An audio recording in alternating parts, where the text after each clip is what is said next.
നമസ്കാരം. മാസഫലത്തിലേക്ക് എല്ലാ പ്രേക്ഷകർക്കും സ്വാഗതം. ഈ മാസത്തിൽ ആദ്യം മേടം രാശിയിൽ ഉൾപ്പെട്ടു വരുന്ന അശ്വതി, ഭരണി, കാർത്തിക ഈ നക്ഷത്രക്കാർക്ക് ഈ ഒരു മാസത്തിൽ ആരോഗ്യപരമായ കാര്യങ്ങളിൽ ചെറിയ ശ്രദ്ധ പുലർത്തേണ്ടത് അത്യാവശ്യം തന്നെയാണ്.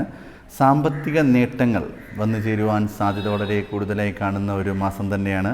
എന്നിരുന്നാലും സാമ്പത്തിക നേട്ടം ഉണ്ടാകുന്നതോടൊപ്പം തന്നെയാണ് നിങ്ങൾക്ക് ആരോഗ്യപരമായ ചെറിയ പ്രശ്നങ്ങൾ ജീവിതത്തിൽ വന്നു പോകും. അതുപോലെ സംസാരം കൊണ്ട് നിങ്ങൾക്കൊരുപാട് നേട്ടങ്ങൾ ഈ ഒരു മാസത്തിൽ നേടിയെടുക്കുവാൻ സാധിക്കും. നിങ്ങളുടെ സംസാരം മൂലം ബിസിനസ്സിലും അല്ലെങ്കിൽ ജോലി സംബന്ധമായ കാര്യങ്ങളിലും എല്ലാം ഒരുപാട് നേട്ടങ്ങൾ വന്നു ചേരുവാൻ സാധ്യത വളരെ കൂടുതലായി കാണുന്ന ഒരു സമയം തന്നെയാണ്.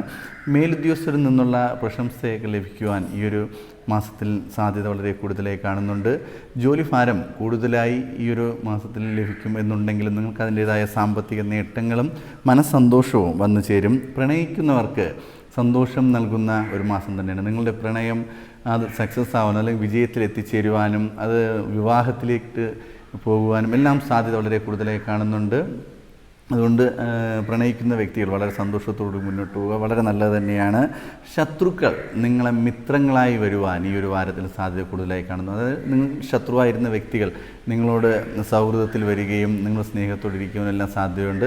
അതിൽ പേടിക്കേണ്ട ആവശ്യമൊന്നുമില്ല. സന്തോഷകരമായി അവരുമായിട്ടുള്ള ആ ഒരു സൗഹൃദം മുന്നോട്ട് കൊണ്ടുപോകാം. അവരിൽ നിന്നുമുള്ള ഒരു ഉപദ്രവവും അല്ലെങ്കിൽ ഒരു പ്രശ്നങ്ങളും ഉണ്ടാകാൻ സാധ്യതയില്ല.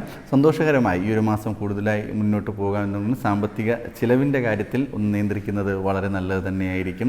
ഈ ഒരു മാസകാലഘട്ടം ഗണപതി ഭഗവാനെ പൂജിക്കുകയും ക്ഷേത്ര ദർശനം നടത്തുകയും വഴിപാടുകളെല്ലാം നടത്തുന്നത് വളരെ നല്ലത് തന്നെയായിരിക്കും.